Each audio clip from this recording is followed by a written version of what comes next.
7 million square kilometers. For centuries, the Amazon River basin stood as the ultimate blank spot on maps, a sprawling, seemingly impenetrable canopy with a reputation for swallowing explorers whole. In 1925, a British surveyor named Percy Fawcett walked into that canopy and never returned. He rejected the popular idea that the jungle was a barren wilderness. He was absolutely convinced that a highly advanced, ancient civilization, a place he called the Lost City of Z, was waiting out there in the heat and the mud. But Fawcett made a fatal assumption. He had seen the ruins of Ceylon in his youth and knew of the Inca high in the Andes. When he looked for a lost civilization, he looked for monumental stone architecture, pyramids, and walled fortresses. His belief stemmed from accounts dating back to 1541. When Spanish explorers Francisco de Orellana and Gaspar de Carvajal first navigated the Amazon River, they wrote about sailing past massive, fortified cities, extensive road networks, and millions of people living along the riverbanks. For nearly 400 years, academics dismissed Orellana as a hallucinating liar who fabricated empires to please a king, and Fawcett as a romantic fool chasing ghosts. That dismissal created a massive blind spot in our understanding of human history. By the mid-20th century, archaeologists and geographers had reached a firm consensus. The Amazon was a green desert. The environment itself was considered biologically incapable of ever supporting large-scale, complex human societies. This chart compares native Amazonian soil to cradles like Mesopotamia. Amazonian soil is highly acidic and nutrient-poor, making the ground terrible for agriculture. And this population cap line shows the biological limit. Without an agricultural surplus, populations are held to small bands of hunter-gatherers. The hard science seemed airtight. The soil could not support an empire.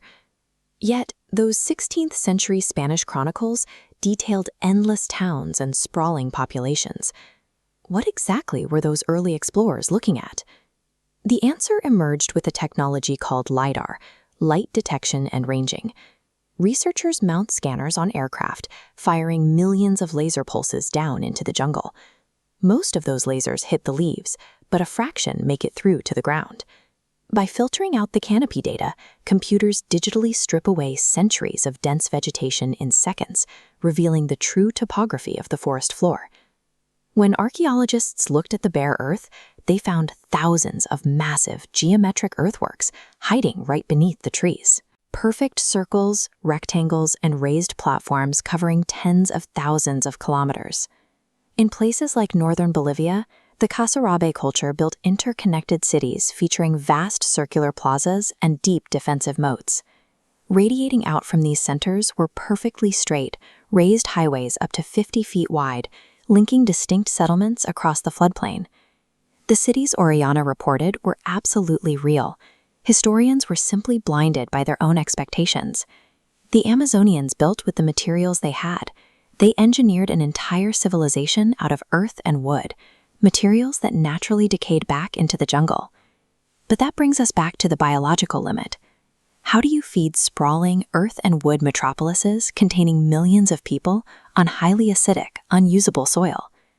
The indigenous populations engineered a technological breakthrough. They created terra preta, which translates to dark earth.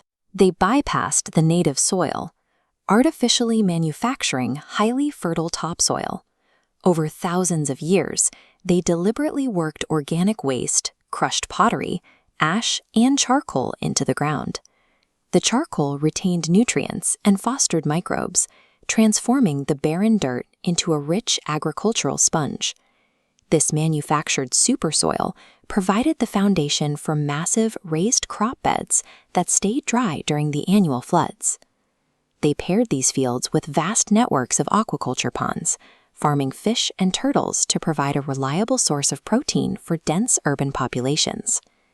These people were master ecological engineers. They systematically terraformed their surroundings to support a thriving empire. So we are left with a haunting question. If this civilization was heavily populated and scientifically advanced, what erased it from the earth? The collapse began in the 16th century, the moment European ships arrived on the South American coastlines. The indigenous populations had spent millennia isolated from the rest of the world. They carried absolutely zero biological immunity to foreign pathogens like smallpox, measles, and influenza. Because the Amazon was highly interconnected, those viruses traveled rapidly along the vast river trade routes and the 50-foot-wide highways. The diseases moved from village to village, vastly outpacing the physical arrival of the explorers themselves. Up to 90% of the population died in a matter of years.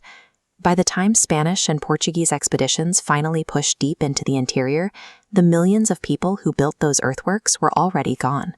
Without human management, the aggressive tropical environment immediately went to work. The wooden palisades rotted away, vines choked the vast circular plazas, and tree roots tore through the raised highways, swallowing the cities in just a few decades. We often look at the Amazon today as a pristine wilderness untouched by human hands. In reality, it is a hyper-fertile, overgrown garden cultivated by a dead civilization. It is an endless green tomb. When Percy Fawcett hacked his way into the brush in 1925, looking for stone pyramids, he was likely walking right over the very earthworks he sought. The lost city of Z was beneath his boots all along. He was tragically unaware that the jungle itself was the city.